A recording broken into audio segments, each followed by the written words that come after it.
ეს 21 წლის მათია და მისი ჯოჯოხეთი დაბადების წამიდანვე დაიწყო. სამშობიარო ტრავმა საბედისწერო აღმოჩნდა. მიღებული დაზიანებების შედეგად მათეს თავის ტვინი დაუზიანდა.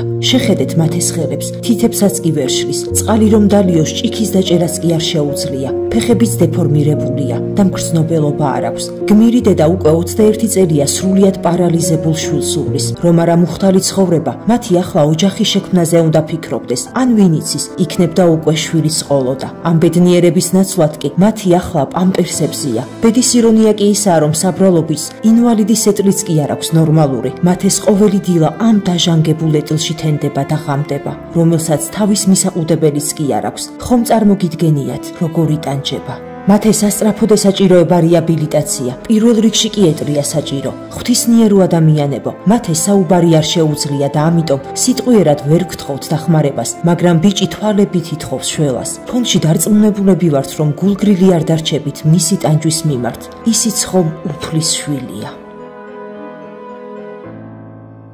გადარიცხეთ ნებისმიერი თანხა ჩერნოვეცკის ფონდის ოფიციალური საიტის მეშვეობით.